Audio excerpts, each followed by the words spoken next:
Hey, not much going on today. I thought that I would just do a little short video on my ham shack. And if you want to call it that, it's not really a ham shack. It's really nothing more than a room that I keep my radio. So, first place I guess I'll start is up here, where I keep my 20-meter antenna.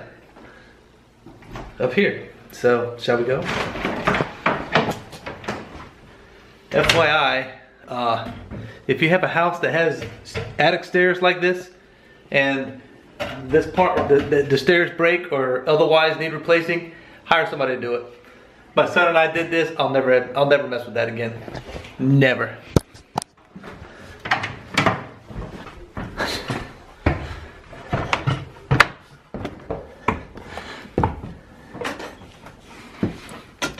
Have to excuse the mess. We don't have a lot of stuff up here, but there is some stuff. So, right here is the apex of my dipole. It's nothing more than that's a BNC. I don't know what you call these in the real world. In the military, we call this right here a cobra head. See if I get that to focus. And I just have the coax connected here with some ferrite snap-on beads. Tie it off so it doesn't flap around too much. And one leg of my 20-meter dipole goes over to that corner of the attic, and this one goes over in that corner behind some boxes. The coax comes down across the floor, out that window right over there, and down into the other room. So, and that's where we're gonna head next. Yeah, these attic stairs, I would not recommend doing them yourself. Well, I got the door shut. Check it out. Christmas time in my household. My wife is the queen of Christmas. I'm here to tell you. Christmas, Christmas everywhere. Christmas, Christmas. Look at all the Christmas stuff. It's everywhere. And then she's got this ginormous tree here. Now, this is a fairly old house. And the ceilings I think are right at 9 feet. I'm 6'1", I've got ridiculously long arms, and I cannot reach the top of this tree. I mean, as you can see, look at that, it's about 9 feet. It's that far from the ceiling. It's ridiculous. But she likes Christmas, and why should I argue with her about that, right? That's right, you don't. Alright, well here is my shack. Not much as you can see. I know it looks bad, the wife really doesn't like it, but you can see the cables right there for the antennas coming in. Now the antenna in the attic was a 20-meter dipole, and the one with the black cable you saw just shooting out there is a 40-meter, and it is in some trees. And I don't know if I can get it without going outside, but I'll give it a shot. Well, I thought I'd come out and show you my antenna and walk the dog at the same time. I don't think he wanted to get outside. He was enjoying sleeping in his bed in there in the warmth anyway. Alright, so this is a front yard, and you've seen this before, probably from my tent video, but let me see if I can get this entire antenna. Nope, had to wait for the doogie. Well, it looks like the leaves are all gone off of the trees, which is a good thing. I got most of them off of the yard, so that's even better. So if you look way up there, let's see if I can, oh, he's pulling. I can zoom in on this. Alright, so you can see that right there. That's the balun. So that, and those are ferrite beads right there. So let me zoom out. I'm not sure, that's above the roof of my house. I'm not sure how high that is. So, but it's way up there. It's so much easier to get antennas in the trees with the leaves gone.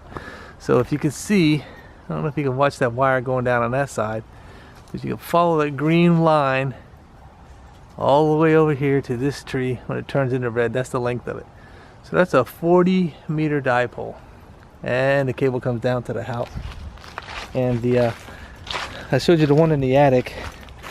You see that gray wire right there? That's where it's coming from. So it comes down from that window up there into this window on this side.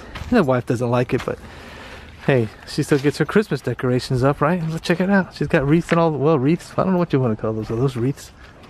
Got a wreath on the door. And More Christmas decorations, and we're not even finished with the outside decorations yet. Here basically is what I got going on. I got my little clock with my UTC and local time. I got a power strip.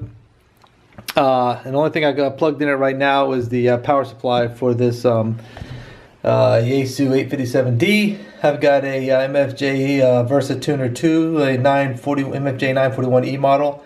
And over here I've got the ICOM IC 703. And I've also got a splitter there so I can plug in both antennas and just switch back and forth. The unfortunate thing is with the Yaesu, it does not have a built-in tuner. With the dipoles, I'm not too worried about it, but I also run a long wire out sometimes.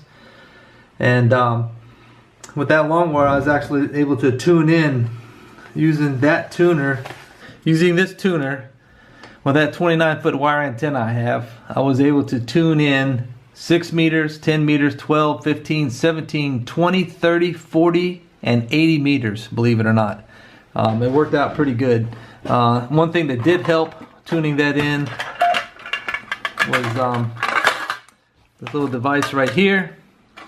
I can't remember what the specs on this was. I don't remember. That's a 9-to-1 unun or whatever, but I just plug about a 2-foot piece of coax with some ferrite beads on it in here into the radio, and then I just tighten the other end of the wire right there, and I just run it up into a tree as high as I can get it. And you know, I mean, it's 29 feet from the windowsill up to the tree, so, and to tune in that many. And I actually did a reverse beacon network, and I guess I can show you that here in a minute. The reverse beacon network, and I can I'll do Morse code, and what I'll do is I'll make sure the band, and I'm not transmitting right now, but I'll make sure the band's clear, and I'll just go, you know, and then my call sign, because that just means that word I just spelled test, T-E-S-T, and let other stations know that I'm just conducting a test and I'm not really transmitting or looking to talk.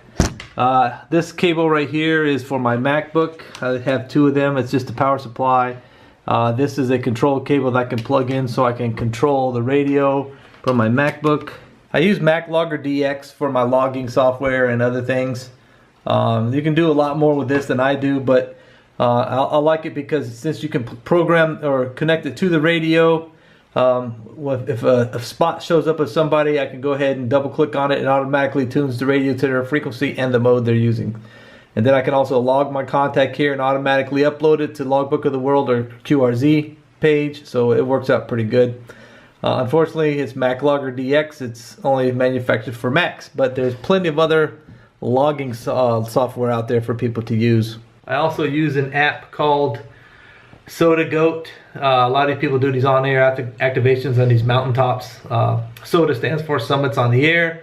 These guys will get a portable radio system, portable power, and they'll climb to these mountains, summits. Some of them are parks, some of them are climbs, some of them are hikes, some of them are walks, some of them are, you can drive to it.